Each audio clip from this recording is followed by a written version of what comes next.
Welcome to Married to Movies. Industry insiders John Russell and Tracy Kring live and work happily in cinematrimony. They're sharing behind-the-scenes adventures of writing, producing, and appreciating films. Good morning, babe. Good morning, babe. How you doing? Doing good. We have grits this morning. Yeah, we haven't had grits in a long time, and that's actually a thing I really enjoy. I love grits. Yes. Getting the consistency. That's the important thing. Well, look. And they've also been kind of sitting here. I know. They've been sitting here for a few minutes. Good Lord. Now they're congealed. So we watched Pluto. Mm-hmm. And there was an old movie on. Old movie. Like it had Christopher Lee in it? Yes, it had Christopher Lee in it and Richard Widmark. And Natasha Kinski. Yes, a very young Natasha Kinski. Is it Natasha or Nastasha? I don't know. She's Russian. I would just say Natasha. Miss Kinski, would you like some gruel? Well, anyway. It was called To the Devil, a Daughter. I'd never seen it.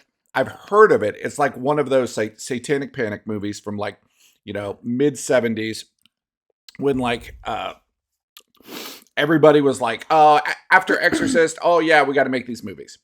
Right. And it was kind of terrible. It's terrible. Well, Richard Widmark has no business. He always was like in Westerns and he's like Richard Widmark and he always has this kind of unfazed thing about everything that he does. Is he the old man in it? Yes, exactly. It's like, yeah, that satanic cult is going to birth the Antichrist, It's just like, he just doesn't care.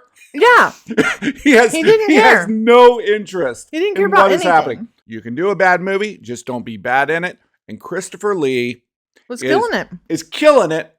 He is creepy as hell. He's like this satanic priest. Yeah. He's got probably some of the worst props I've ever seen in my life. That movie was pretty much like The First Omen. It kind of was. Yeah. And Immaculate, apparently. Immaculate kind of has the same plot line, too. So there's one scene, and this is the only reason we're bringing this up. This one woman births the baby. One woman. But it's like a little demon monster. Little. Okay. It looks like a ghoulie covered in like... red Jell-O. Yeah, red Jell-O. I call it a Sour Patch Kid. Okay. It looks like if you were sucking on and chewed a little bit like a hot tamale candy. And it's like crawling up her and no, it's got like tiny little hands, and she's like laying there. Okay, now this is Natasha. She's laying there naked. In bed. She's laying naked. And this little baby is crawling towards her and he crawls up her legs, crawls between her legs. And first kind of humps her. Yeah. Yeah, the baby kind of doing a little hump action and then it crawls inside her. Yeah. No, remember she pushes it. Yeah. Down. Yeah, she pushes you down inside. Oh my God. It did have like all of those qualities of a crappy 70s horror film. Yeah. Like overlit. Yes. And at the end, bad costuming. And at the end, there was the big, battle, which wasn't very big. And it wasn't really a battle. They just changed the filter on the camera to make it seem like it was mystical. Keep following us for more movies that you probably should not watch on Pluto. Well, some movies on Pluto are really good. They can be really fun. Yeah, they can be good. We were working the past 2 days. We decided to, at 8 p.m., start rewriting the script, Sky Valley. This is after we've gotten a pretty extensive set of notes. My feeling on notes is I don't necessarily take the advice a note may have, but I try to provide the feel so that the note could never have happened or so that the note is addressed, but, organically to what's happening. Sometimes notes people don't have to have any connection to flow. they're just like, oh, you know what would be cool is if this happened. Well, yeah, that would be cool, but it's not in the flow of the story. Right. That's another movie. Sitting down the first night at 8 p.m., we both, we were both resistant. We were. I wouldn't say we're resistant. I would say that we didn't feel like doing it. Yeah. I just didn't want to be there. Right. By 10 o'clock, when we said we would stop, we were totally in. Oh, it was 3 days. It was 3 days of editing. I will start with, okay, what do I absolutely have to do to get this job done? Mm-hmm. What is the minimum I have to do? Okay, I have to do this scene. They want this kind of thing. Okay, I want to add this and that. I want to add and this. we wanted to go through and fix some stupid shit that had happened. And that's the thing. You are like, no, we're going through the whole thing. Oh, even you just wanted to hit the spots. I wanted to hit the problem spots. No, you can't do that. It's like if you're going to clean the bathroom, you just can't clean like the inside of the sink and the seat of the toilet. That's where you're not wrong, cleaning folks. a bathroom. You can do that. No, that's not cleaning that's not cleaning. Mm-hmm. That's like maintenance. That's like something you do like in the morning, just like wipe things down. Sure. I want this script to get made. I have to remember every single calorie of energy I put into it is what it needs to live. Even after we finished last night, you were like, can we go through it one more time? Well, I just want to read through the thing. The whole thing. But the first night, it was funny because you were like, hey, that went really well. And I didn't want to do it. Did you? And I said, fuck no. You got mad. You weren't mad at me. I think you were mad at us. You were mad at what we had written. I often get mad like if I'm just frustrated about a thing. But no, you said something. And you were like, well, she can't say something, about like this. And I immediately had a line come to my head and I typed it in. And you snapped back like, don't put that in there. I just said that we needed not to do that. That's why I said it. And I was like, don't talk to me that way. That did happen. That's true. Yeah. I was like, I don't appreciate that. Do not talk to me that way. Right, and right. You were like, well, why are you doing that? And I just started to get mad from there because what had happened, which you were not realizing, was the thing you were saying that shouldn't happen is exactly the thing that should be happening. Your point was that if this character had gone through this trauma and it had been 6 months and they had been researching, they should have more information already. They should be like a fucking doctor of this thing. They should have a doctorate on this. It's like, okay, you find out you have some medical condition. No. Talk about the cheese. Talk about the cheese. Oh, okay. Okay. So, in the midst of this debate about whether or not this is happening, I don't feel like you're being convinced that I'm telling you if she's been researching this long, she's either an idiot who's learned nothing, right, or she should know a lot and be really driving the scene and the digging more of an information. Investigative journalist. Yeah. Like, I've got the information. Boom. I'm scooping. We're seeing her in a hard cut 5 months later, right? She's got shit all over her motel room. Right. She's been researching. We know this. Right. So I said, look, if I told you, hey, I want you to take the next 5 months and research how to make cheese. Okay. And then at the end, I'm going to let you talk to a chef. Right. Who makes cheese. Right. Okay. Well, after 5 months, you're going to be talking to that chef like, hey, okay, well, what exact temperature are you doing that at? What cultures are you using to get it to that particular blue cheese? Or how long are you aging that? Or what's the ratio rennet to acid? Or like, you would know so much after doing this for 5 months. You and could then speak when you intelligently. spoke to an expert, you would be speaking in an expert way. Yeah, you would be at their level. But what was happening in our script was this. Hey, John, tomorrow I want you to talk to a cheese expert, a chef who makes cheese. Right. And what was happening was our character was talking to them and not relating in a way that reflected her experience. Right. it was like, okay, tomorrow expertise, you're talking to this amazing cheesemaker and you're just like, so, cheese, it's like milk, right? Right. And all the cheese gets made from like milk. That's it. You just would not be able to carry that conversation in the same way. You know, we wrote it and then you loop back around. I came back around. You said, you know, you were really right. Yes. And it was the cheese thing that sold me. It was a very Gouda idea. It was a very Gouda idea. A very Gouda idea. You had to be there, folks. But you had to be I was there. laughing so hysterically. She gets this thing where it's like, I hate you. No, like I get weak. Like I go limp and I start crying and I'm laughing so hard. Yeah. It really transformed kind of all of her. It affected everything after that. Everything that happened after that. Now we understood that. And that was one of the notes that we kept getting was that she was very passive. Until you said that specific thing. And then I wrote that line. And then you got annoyed. And then I got offended. And then we went through that whole process. Until all of that had to happen. And I told the story about the cheese. And then we just started doing it. It's like all of that had to happen. Well, it's like to fix the whole other rest of the script. It's like the Anaïs Nin quote. There is fertility in chaos. Right. You have to allow chaos. Right. You have to allow chaos. You have to allow those moments of just, back and forth and, banging heads. Well, people get uncomfortable there. Mm-hmm. That's usually where people get uncomfortable and they stop. The sense, as soon as they feel like they are walking into the middle of the ring, okay, right, and the first punch gets thrown, immediately they want to return back to their corner. Like, right. I don't want to fight you. Right. That's not what I'm here for. We're not here to fight. No, but anger or like the fighting energy is energy. It is. We have to have calories to do a thing. Mm-hmm. I mean, we understand that about our body. Naked and Afraid. I think about like the way they try to load up on calories before they have to walk out of the jungle or wherever they're at. Right. Because it's going to expend a lot. Yes, that's true.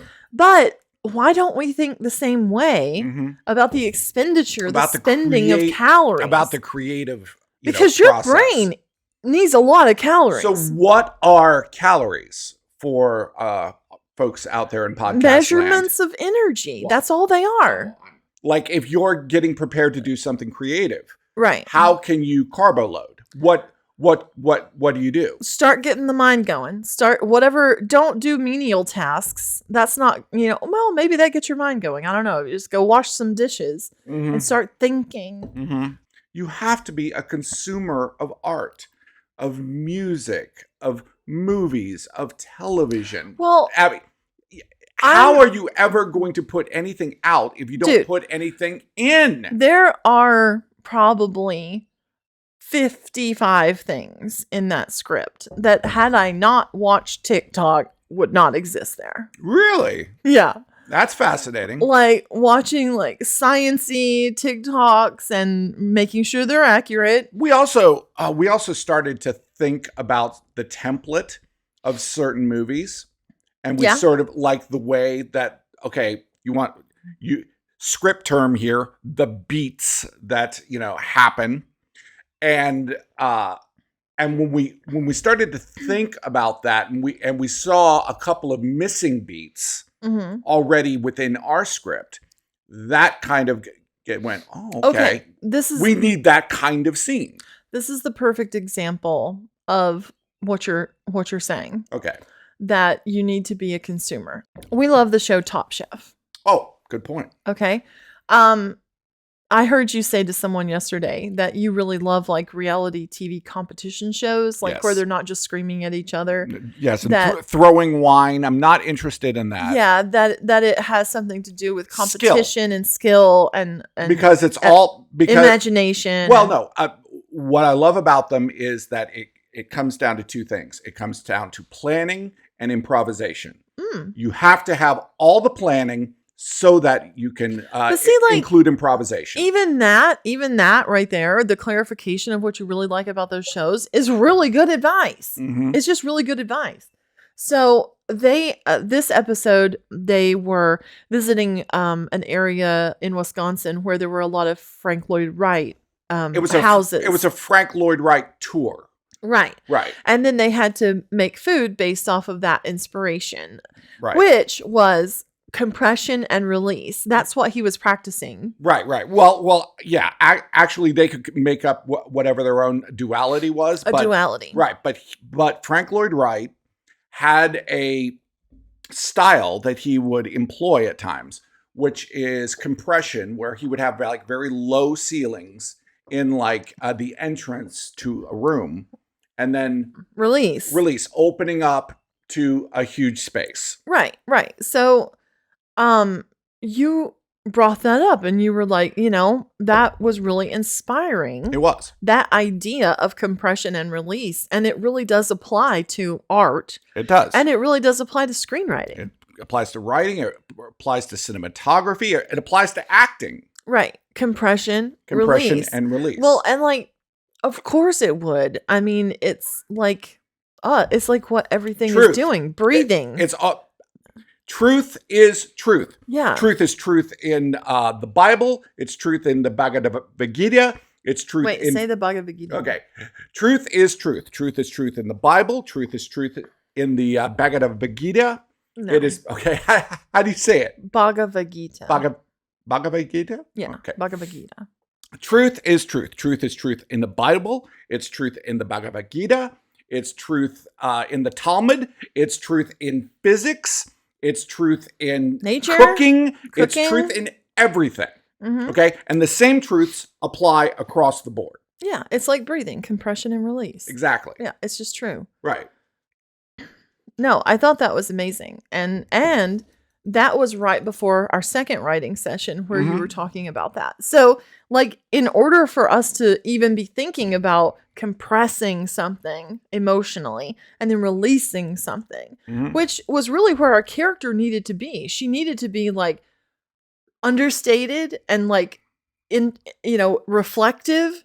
And then she needed to be mad. Right. And like aggressive. Right. Like going for something. And not be afraid to piss off the other character. Sometimes I'm always thinking about the fact of how is this coming off to the audience? How is this person coming off to the audience? We write really good fights. Fights are amazing because they follow no logic until you look back on it, and then you see the serpentine path and it's like, oh, that's why that happened. And that's why that happened. It's like this exchange of offenses.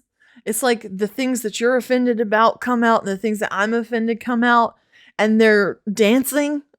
Well, and what's really interesting is I think a fight is almost like you're reaching back into a bag and it's full of everything. Some maybe it's weapons, maybe it's memories, and you're just reaching back and pulling out and attacking with it. Well, and it's like you don't even really think about what you're reaching for. No. You're just weaponizing it, whatever it becomes. Well, and that's the unfortunate part is that we do have things in that bag. Yes. We, instead of like, saying, I'm going to put this weapon away in my bag for later. Right. We're not saying like, oh, you know what? I got a weapon here in my hand and I'm really mad about it. Right. We're not addressing because once I explain the weapon, once I use the weapon, no story gets built around it. Right. Exactly. It's just like immediately the weapon disappears. Yeah. It's like, oh, that's not a weapon anymore. That's been dealt with. We want weapons. Well, sometimes do we think it just makes us more interesting? This makes me interesting. It's the warrior mentality. Yeah. Like people who are just like negative constantly. It's why people like gangster movies and anti-heroes, and they like violence, and because it's interesting. Well, and like just being mad about something, like, politically, and having like political opinions, being mad about something, it creates nothing. This is the way I feel whenever I hear somebody and they say, I haven't talked to this person in 10 years. Okay? Mm-hmm.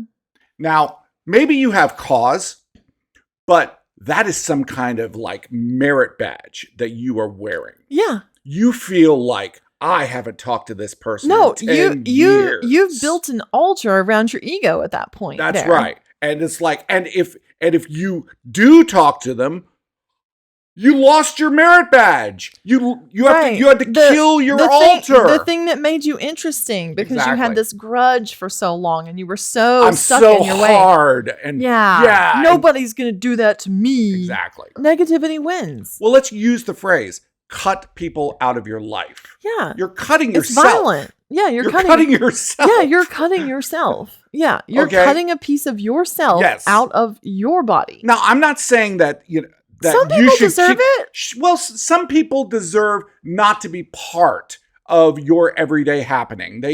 Right. But you could still talk to them. You could still send them an email. You could still say happy birthday to them. The holding of the grudge, no matter what the slight, is doing damage to you. Absolutely.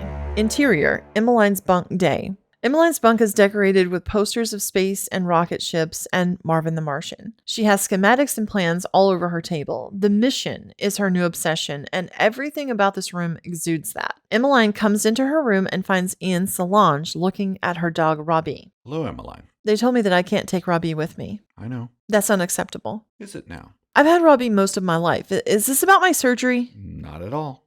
That was your decision. Emmeline, no one else gets to take their pet with them.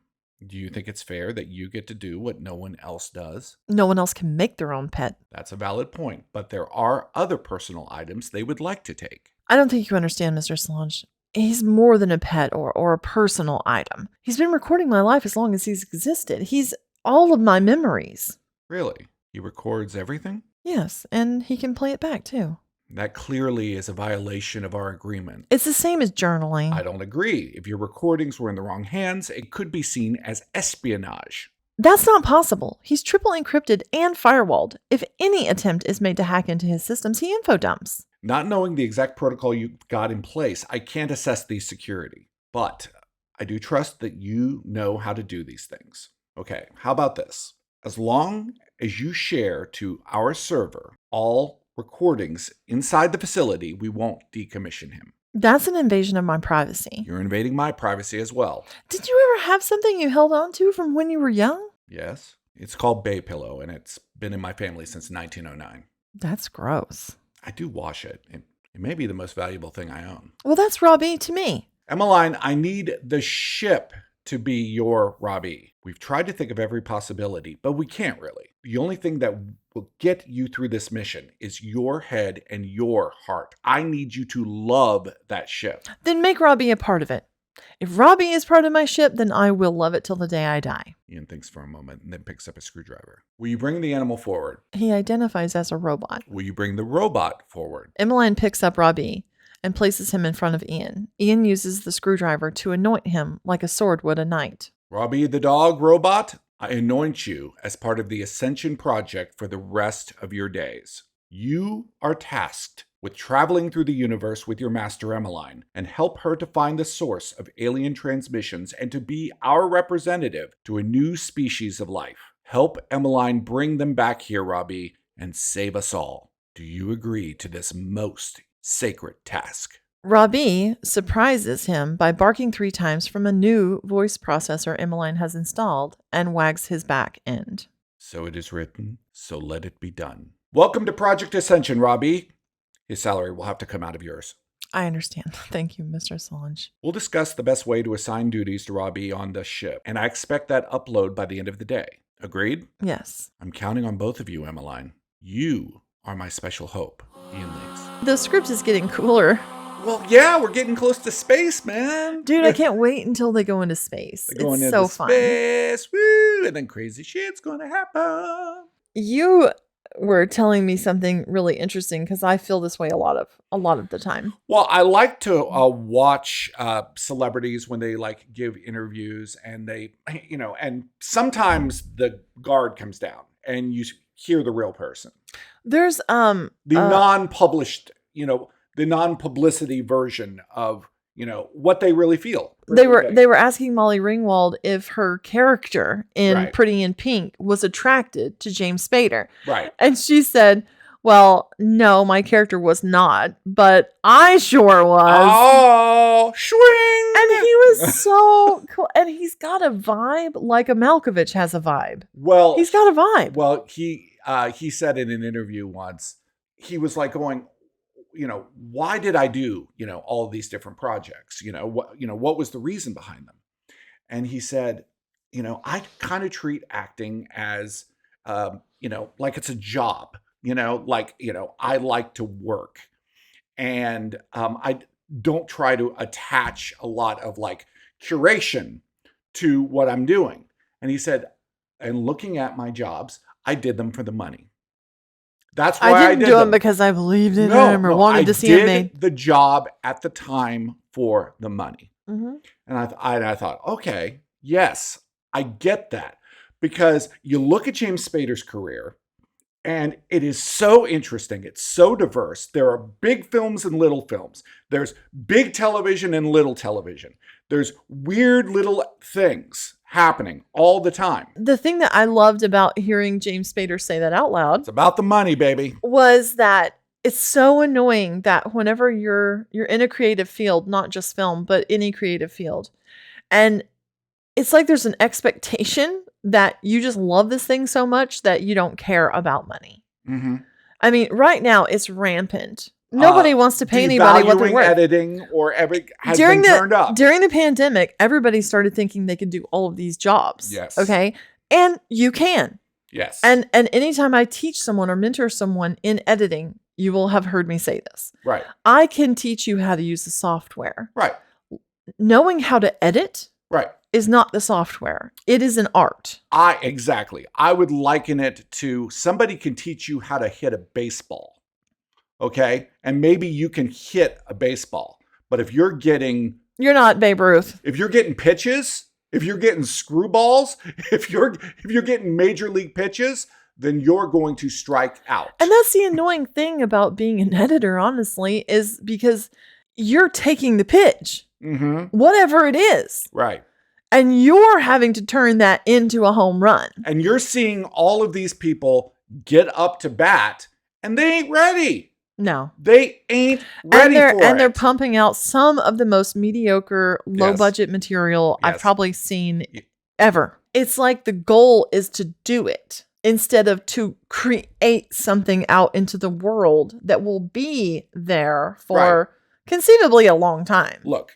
If you give certain people a lump of clay, they can create something unbelievable. They can create something amazing. And you don't have to have expensive clay to do that. You give me a lump of clay and I'd be lucky to make an ashtray. You give us 5 figures to make a movie and we're going to blow your fucking mind. Honestly, that's one of the things that my mom has always said about me, that I can turn a sow's ear into a silk purse. Absolutely. And maybe of anything, that might be my ultimate gift.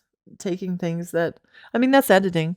Sure. Taking things that are just like, interesting. Mm-hmm. And then turning them into something that like can win festivals or get distribution or whatever. Any time that anyone can show somebody else how to do that, that is that's a gift from the gods. It's hard not to get romantic about movies. Thanks for listening to Married to Movies. Jon and Tracy will meet you for breakfast tomorrow.